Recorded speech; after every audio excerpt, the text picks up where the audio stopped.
C'est dans le cadre du tournage de notre dernier épisode « Un lieu, une légende » que nous nous sommes rendus en Belgique, dans la province de Liège. Nous nous sommes dirigés à travers de vastes espaces boisés vers le hameau de Borgoumont, dans la commune de Stoumont, village qui domine la vallée de l'Amblève. Après avoir parcouru lors de nos enquêtes plusieurs lieux chargés d'histoire comme le château hanté de Fougeray et le fort de la Chartreuse, chargés de légendes comme le château de la Roche en Ardennes, d'endroits mystérieux comme le manoir abandonné et l'hôtel réputé hanté en Alsace.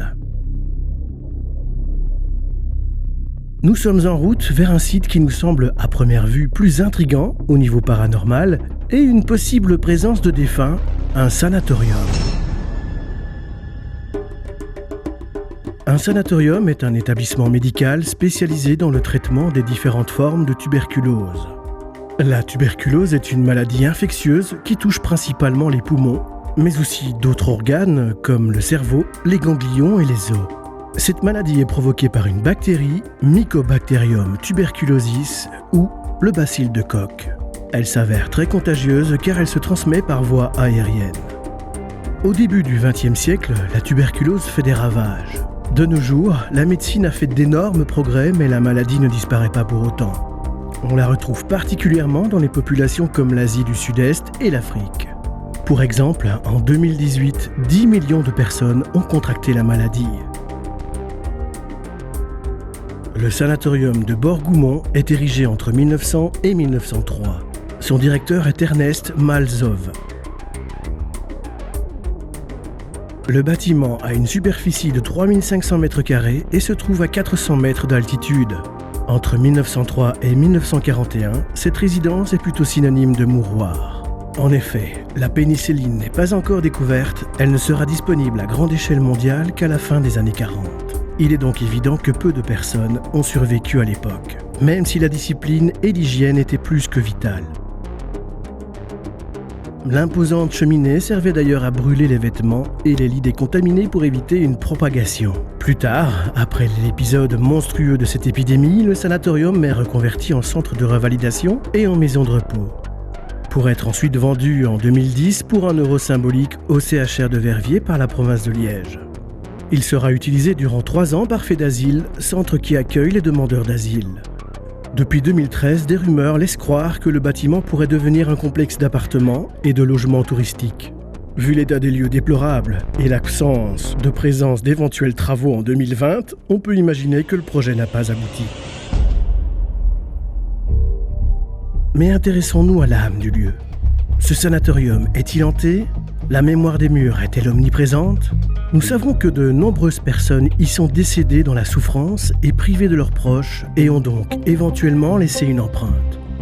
Lors de cette gigantesque visite, nous n'avons rien ressenti de malfaisant, d'oppressant, aucune sensation négative ni d'impression d'être observé, ce qui était plus que palpable lors de notre enquête au fort de la Chartreuse.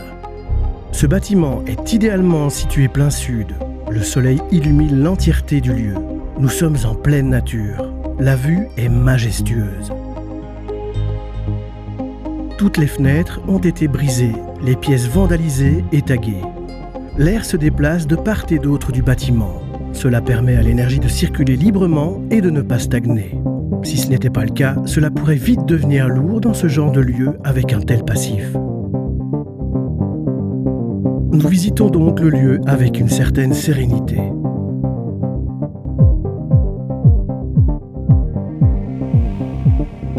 C'était sans compter sur un sentiment de mélancolie qui m'envahit au détour d'un couloir. Les larmes coulaient seules. Je n'étais pas triste. Je ressentais juste un sentiment de solitude. Ces mêmes larmes couleront de nouveau lorsqu'à la fin de notre enquête, nous nous éloignerons du bâtiment.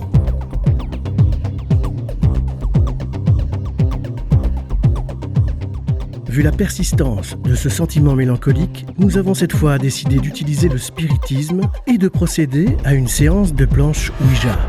La Ouija est une planche en bois sur laquelle sont disposées 2 rangées de lettres de l'alphabet latin, 10 chiffres, le mot oui, non et fin. Elle permet de communiquer avec les défunts au moyen d'une planchette qui se déplace. La planche Ouija, oh combien critiquée, qui tient sa mauvaise réputation des films d'horreur et d'autres séries fantastiques. Il est impératif de savoir se protéger correctement et qu'un médium spirit soit présent pour communiquer avec les plans subtils en augmentant son taux vibratoire un maximum. Il servira de canal au défunt et grâce à l'énergie de chacun, l'énergie du médium, du défunt et du support qu'est la planche, il s'effectuera un effet idéomoteur comme avec un pendule en radiesthésie. Lors de cette séance spirit, nous entrerons en communication avec un homme nommé Elio, décédé sur les lieux à l'âge de 54 ans. Il était atteint de la maladie, il dit être mort en 1923 et avoir un fils prénommé Fabrizio. Il catégorise l'endroit de zoo pour le confinement des malades comme des bêtes en cage. Et il recommandera de ne pas rester sur le lieu. Après lui avoir demandé s'il avait un message à faire passer, nous obtiendrons la phrase « Goûte la vie ». Message qui revient régulièrement lors des contacts défunts. Il parle souvent de la notion du temps. La vie est courte, il faut en profiter. Le passage sur Terre est précieux.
Je terminerai par la citation « Ne sous-estimez pas les petits adversaires. Un lion se voit, pas un virus ».